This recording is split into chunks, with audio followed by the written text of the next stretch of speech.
Ve her yıl olduğu gibi bu yılda geleceğimizin teminatı olan gençlerimize, çocuklarımıza yönelik faaliyetler ve farkındalık çalışmalarımız tüm hızıyla devam ediyor.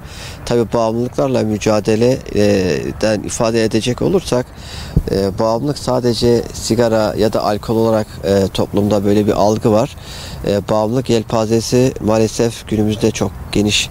Özellikle teknolojinin gelişmesiyle teknoloji bağımlılığın hinterlandında birçok bağımlılık türü ortaya çıktı. Kumar bağımlılığı gibi bağımlılıklar da yine bu bağımlılıklar içerisinde yer alıyor. Alışveriş bağımlılığı gibi bağımlılıklar, televizyon izleme, dizi seyretme, dizi alışkanlıkları, yani kişiyi bireysel hareket etmeye zorlayan ve toplumdan soyutlaştıran bir bağımlılık tehlikesiyle ülke olarak karşı karşıyayız. Bunun için farkında olmak lazım, farkındalık yaratmak lazım.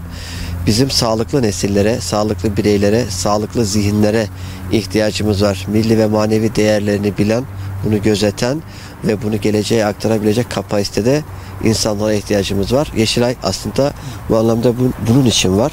Ailelerden özellikle ricamız şudur: aile içi iletişime çok önem verin.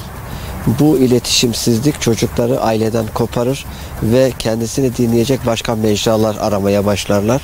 Çocuklarımızı bu mecralara sürüklenmekten kurtarmak için aile içerisinde aile yapısını muhafaza ederek birebir evladınızla ilişki kurarak, göz teması kurarak, sorunlarını dinleyerek, sorunlarına çözüm önerileri arayarak, bu sorunlara da çözümler üreterek bir yerlere gelmek lazım. Şunu unutmamak gerekir ki sağlıklı üreten bir beyin için önce bireyini önemseyen bir devlet gerekir. Şükür buna sahibiz. Sonra iyi bir aile gerekir. Sonra iyi bir eğitim gerekir ve sonrasında da iyi bir çevre. Tabii bütün bunları göz önünde bulundurarak özellikle gençlerimize okullarımızda, çevremizde, mahallemizde, esnafımızla bir araya gelerek, aile içerisinde ilişki kurarak, akranların birbirini etkileyerek, akran iletişimine önem vererek, sağlıklı bireylerle arkadaşlıklarını sağlayarak ve bunlar arasındaki iletişimi üst safhaya çıkararak gençlerimizi ve geleceğimizi bu zararlı alışkanlıklardan korumuş oluruz diye düşünüyorum. Bunun için de Yeşilay'ın etkinlikleri var. Tüm gençlerimizi, ailelerimizi bu etkinlikler için Yeşilay'a davet ediyoruz. Özellikle toplumda yanlış bir algı operasyonu var. İşte uyuşturucu ilkokullara kadar düştü şeklinde ya da işte sigara ilkokullara kadar düştü şeklinde. Böyle bir algı yanılgısına düşmeyelim. Yani ülkemiz bu konuda gerek emniyet güçleriyle gerek STK'lar bazında çok üstün gayret ve çalışma sergiliyor. İçişleri Bakanlığı olarak, Sağlık Bakanlığı olarak bu konuda rahat olsunlar.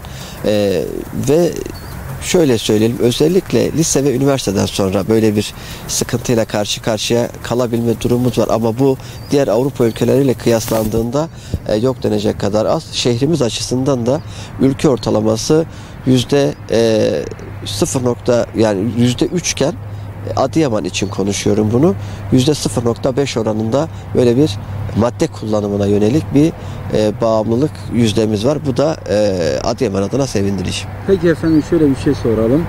Çalışmalarınızı yaparken özellikle gençlerin maddeye yönelmesinin altında yatan sebepleri neler olarak tespit ettiniz?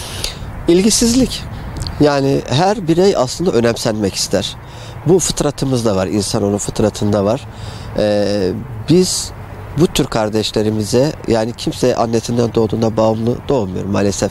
Toplumda bazı şartlar oluşuyor ki bu kopmalar ortaya çıkıyor. Onun için aile düzeninin bozulması, ailede ilişkilerin zayıflaması ya da çocuğu kontrol etmeme ya da edememe durumları ortaya çıktığı zaman çocuk evden, büyükten, sevgiden, saygıdan, hoşgörüden uzak bir ortama sürüklenince haliyle dalından kopran yaprağın akıbetini rüzgar tayin eder misali. Siz sahip çıkmazsanız evladınıza sahip çıkıyormuş gibi görünen çok kişi olur. Onun için birinci öncelik aile saadeti, aile düzeni, ailenin altını özellikle çiziyorum. Çünkü aile son kale. Peki efendim, son olarak şunu söyleyeyim. Şimdi çocuk kullandığı zaman madde eve gelip de ben kullandım demiyor herhalde. Aileler bunu nasıl tespit edecek?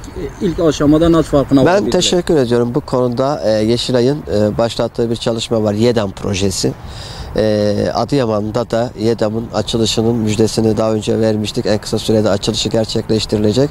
444 79 75 numaralı telefona ulaştıkları zaman çocuklarından şüphelendikleri veya şüphe duydukları anda nasıl davranacaklarını, neler yapması gerektiği hakkında hem çağrı hizmeti verecek hem de aileler buraya gelerek YEDAM'a, Yeşilay Danışmanlık Merkezi'ne nasıl bir strateji belirleyeceklerini, çocuklarına nasıl yaklaşması gerektiğini, aynı zamanda çocukla da terapi seansları uygulayarak çocukları da bu illetten nasıl kurtulabilecekleriyle alakalı eğitimler ve sosyal çalışmalar verecekler. Bunun müjdesini de buradan da tekrar paylaşmış olalım.